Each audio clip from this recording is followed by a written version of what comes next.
cinema matinee. I ain't got $7.50 to pay. Everybody now.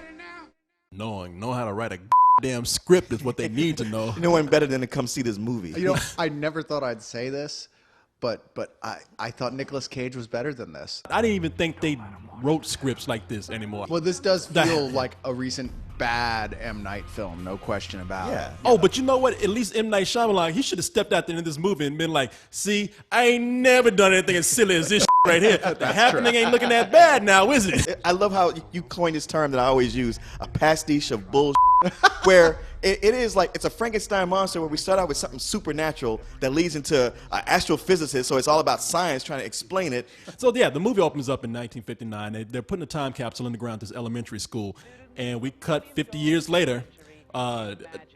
Nicolas Cage is hanging out with his son when he figures out that his son has brought home this paper from this time capsule that is just scribbled with endless rows of numbers. At night, keep in mind, he's been drinking. Yeah. No, he's been drinking. Yeah, I mean- like this is leaving Las Vegas drinking that he's doing.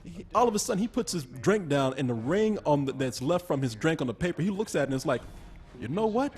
That looks like the date that 9/11 happened. Yeah. Let me do some research. Now, ain't no way anybody's gonna look at all those numbers and all of a sudden pick out the date for 9/11. This is one big have you read the Bible yet movie. This movie really was boring. I mean, Yeah. this movie's 2 hours long, and it does not need to be. It's a lot of scenes of Nicolas Cage just standing in the back of a room, just staring, just looking. They should have called this movie Nicolas Cage Staring.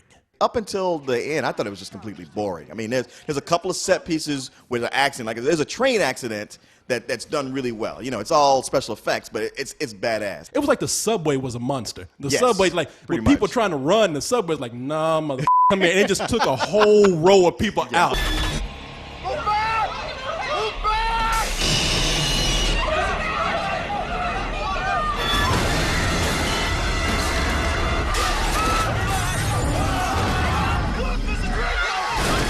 If you were scared of natural disasters or catastrophes, then this movie will freak the hell out of you. Really, if you're scared of flying, if you're scared of riding in subways, if the plane crash in the movie was actually pretty impressive. And they tell you all the time, oh, you know, when a plane crashes, nobody feels a thing. They hit on impact and died instantly. And this movie says, bullshit.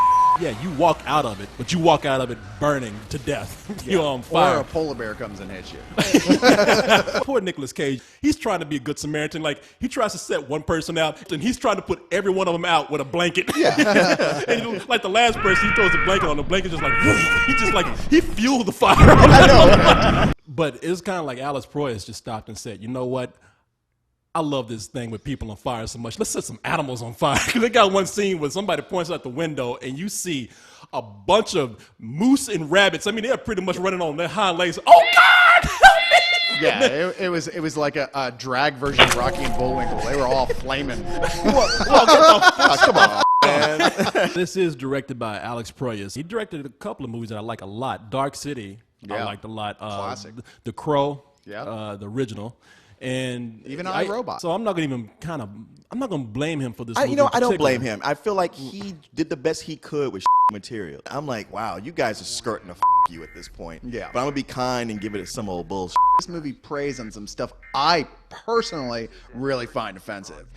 So I was like, it was like 3/4 of the way through the movie. I was like, there's no escaping of some old bull at this point. Because, as you say, those set pieces and those big special effects scenes, I thought maybe I'll give this a rental. But at the end of the movie, they pulled something that I was like, nah, that's kind of unforgivable. So I'm gonna give this.